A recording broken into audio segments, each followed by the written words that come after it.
Hello दोस्तों, tax news India के इस यूट्यूब चैनल पर आपका सबका स्वागत है।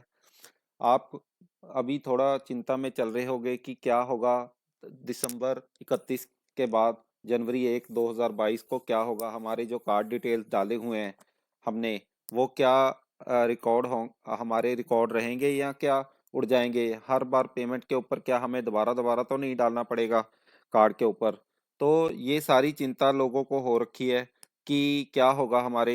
तो उसमें ये प्रोसेस क्या है, टोकनाइजेशन ऑफ कार्ड्स क्या है, ये हम आज आपको इस पोस्ट के अंदर बताएंगे। इसके अंदर क्या है कि आरबीआई ने ये एक नया रूल निकाला था कि क्योंकि ऑनलाइन पेमेंट्स के अंदर बहुत सारे फ्रॉड हो रहे हैं। ऑनलाइन पेमेंट्स में हमारी डिटेल्स जो हैं वो कॉपी हो जा रखी हैं, और वहाँ पे क्या है कि जो नई नई वेबसाइट्स आती हैं जहाँ पे ऑनलाइन पेमेंट रिसीव करने का सिस्टम तो बना दिया जाता है, लेकिन वहाँ पर क्या होता है कि सिक्योरिटी ऑफ कार्ड डाटा नहीं होती। बड़ी बड़ी वेबसाइट्स ने हालांकि इसके ऊपर काफ़ी वर्क कर रखा है, लेकिन फिर भी बड़ी बड़ी वेबसाइट्स जैसे एयर इंडिया की वेबसाइट का भी डाटा चोरी हो गया था। तो आरबीआई ने इसके बारे में एक रूल निकाला है कि अब हम कार्ड डाटा जो है, आपका ओरिजिनल कार्ड डाटा है, वो वेबसाइट के ऊपर स्टोर नहीं होगा। ये रूल जो है पहले 1 जनवरी 2022 से लागू होना था, लेकिन अब आरबीआई ने इसको बढ़ाकर 1 जुलाई 2022 तक किया है। तो अभी 6 महीने आपको और इसके बारे में वेट करनी पड़ेगी ये नियम लागू होने में।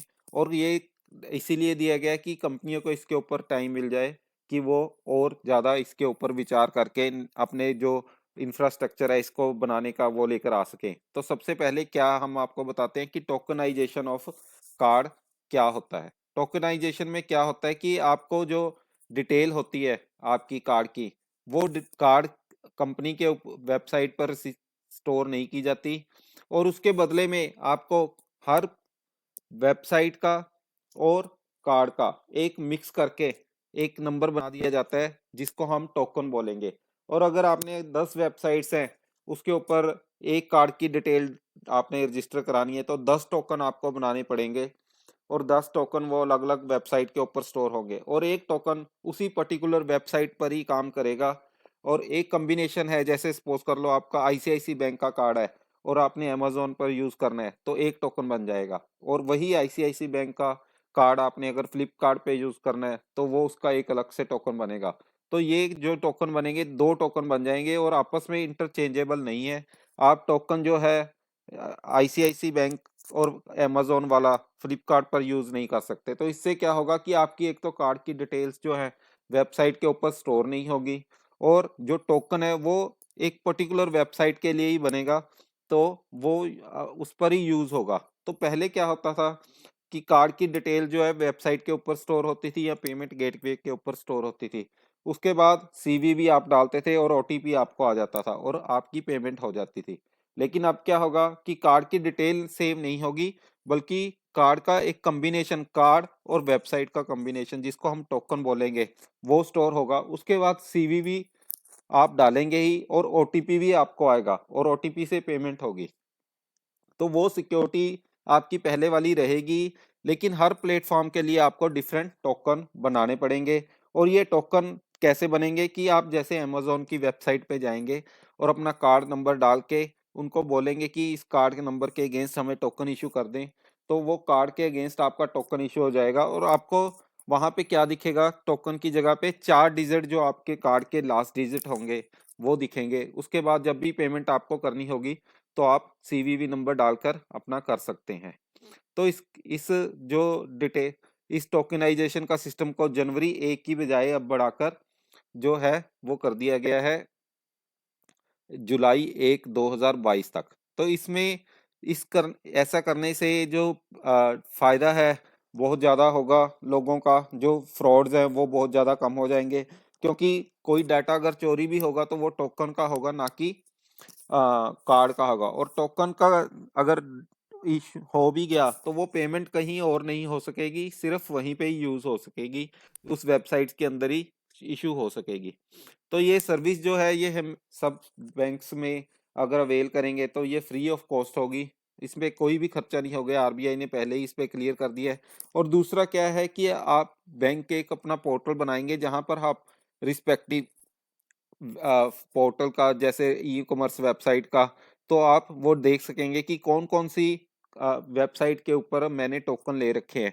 तो जैसे सपोज कीजिए आईसीआईसी बैंक की वेबसाइट पर गए, तो आपने अपने कार्ड की डिटेल में निकालेंगे, तो वहां देखेंगे कि मेरे कौन कौन से मैंने कार्ड का टोकन, इस कार्ड के अगेंस्ट टोकन ले रखे हैं। उनकी लिमिट्स भी अलग अलग आप फिक्स कर सकेंगे।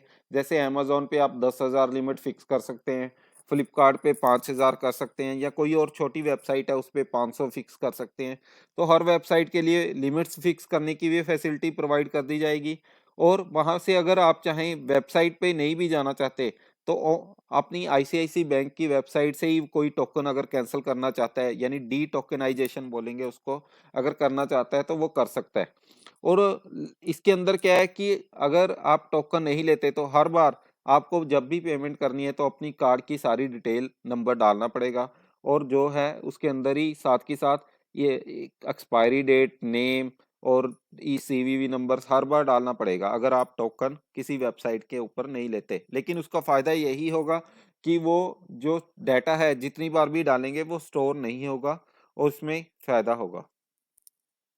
तो ये आपको पहले ही बताया कि इसमें टोकन मैनेज करने के लिए वेबसाइट्स के ऊपर आप जाकर मैनेज कर सकते हैं। तो अगर आपने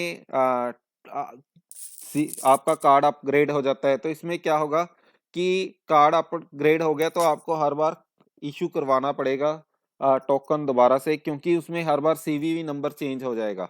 तो इसीलिए हर सीवीवी नंबर चेंज होने के बाद आपको टोकन जो है वो नया ही हर जगह पे बनवाना पड़ेगा। तो ये जो प्रोसेस है टोकनाइजेशन है, ये आरबीआई ने अब 1 जुलाई 2022 से कर दिया। तो जितना भी आपका अगर आप चिंता कर रहे थे कि ये टोकनाइजेशन प्रोसेस मैं कैसे अडॉप्ट करूं, क्या होगा, तो अभी आपको टाइम मिल जाएगा। और वेबसाइट्स जो बैंक्स की भी हैं वो भी इसके रिगार्डिंग चल रही हैं, और टाइम टू टाइम अपडेट हो जाएंगी। और अभी 6 महीनों के अंदर लगता है ये काफ़ी ऊपर चली जाएगी ये स्कीम, और हमें लगता है कि 1 जुलाई 2022 से ज़रूर लागू हो जाएगी। और जैसे कि इस स्कीम की बहुत सारे फायदे हैं कि ई कॉमर्स के अंदर मिसयूज होने से आपका कार्ड बच जाएगा। तो ये स्कीम जो है आपको हर बार कार्ड नंबर डालने की बजाय टोकनाइजेशन कराने में ही ज़्यादा फायदा रहेगा। तो ये थी हमारी आज की पोस्ट। अगर आप ये पोस्ट लाइक करते हैं तो इसको ज़रूर लाइक कीजिए, और अगर कोई आपकी क्वेरी है तो कमेंट के अंदर ज़रूर हमें पूछ सकते हैं।